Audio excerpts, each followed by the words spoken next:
Well, joining me now to discuss this further is the founder and president of the Foundation for Defense of Democracies, Cliff May, along with the president of Institute for the American Future and former Assistant Secretary of Defense for International Security Policy under President Reagan, Frank Gaffney. Welcome to you both.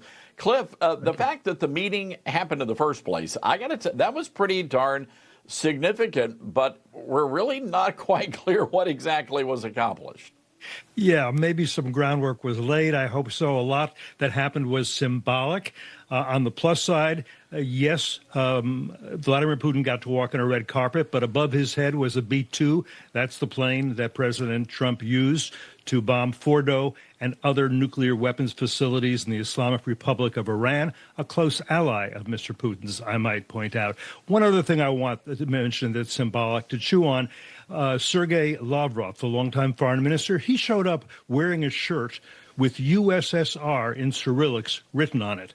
I think he was trying to send a message, too, and not a positive one. I think that message most simply is Ukraine was our possession during the Soviet era. It's going to be our possession in the Russian Empire era that we're in now. I think that's a warning we should take seriously. Frank, I was reading some of the body language experts. I love these people. And they were saying they were analyzing the back and forth between Trump and Putin, saying that Trump was clearly large and in charge. Putin, by the way, had some interesting remarks on Ukraine. Let's watch this, and I'll get you to weigh in. The situation in Ukraine has to do with fundamental threats to our security. Moreover, we've always considered the Ukrainian nation, and I've said it multiple times, a brotherly nation, however strange it may sound in these conditions. We have the same roots, and everything that's happening is a tragedy for us and terrible wound. So, Frank, I'm curious, who do you think turned out to be the winner here? Oh, I think Putin has benefited from the legitimacy that came from just being with Trump on a par with him, it would appear. I think Trump would benefit from the perception that he's making some headway on something that has proven to be pretty intractable.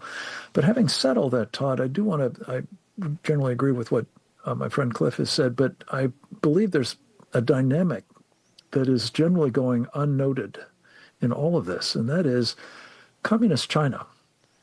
My own feeling is that Xi Jinping, basically, he certainly greenlighted, if not actually instigated, Putin's invasion of Ukraine in the first place, back on the margins of the Olympics in Beijing in February of 2023. And I think that as long as it seems beneficial to the Chinese to have this war going on, and they've said they have no interest in it ending, it's going to continue. And it's not about NATO, and it's not about, Putin's security concerns.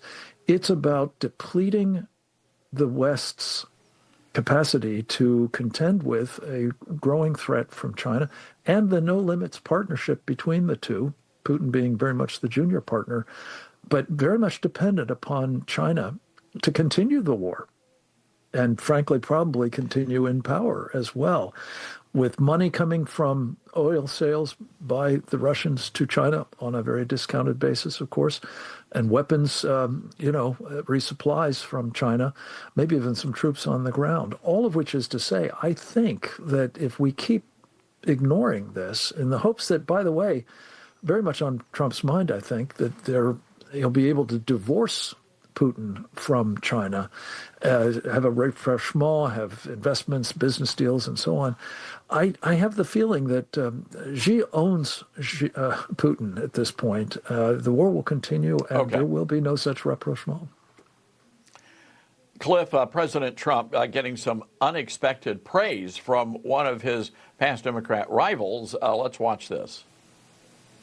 Over a period of time, Putin should be actually withdrawing from the territory he seized in order to demonstrate good faith efforts, let us say, not to threaten European security. If President Trump were the architect of that, I'd nominate him for a Nobel Peace Prize. Was she being serious here, or was this a play to get a pardon in the next couple of months?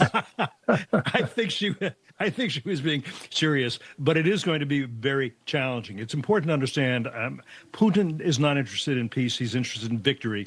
Victory means the Russian Empire expands again, that he gets to subjugate the people of Ukraine. When he says we're like brothers, there's a certain way they are, but this is a very abusive brother.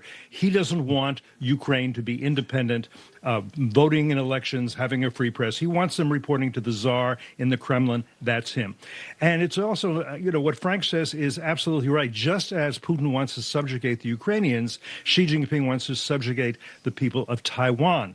And Xi Jinping is certainly watching and encouraging Putin's victory because it could lead to his victory. Very important to understand that right now, Moscow, Beijing, Tehran, and Pyongyang are in an axis. They are supporting each other, and it's a very anti-American axis. So it's possible that we're going to get somewhere in this. I'm glad Zelenskyy is coming to Washington on Monday. Maybe there'll be a trilateral negotiation. I'd rather see a ceasefire first and negotiations later, because if the fighting continues with negotiations going on, could be a very long time before people, not least Ukrainians, not just Ukrainians, stop getting killed. And President Trump has been very clear. He wants to stop the carnage as soon as possible. All right, gentlemen, we're going to have to leave it there. Cliff May, Frank Gaffney, guys, thanks for hanging out with us today on Thank you. Newsmax. Good to be with you.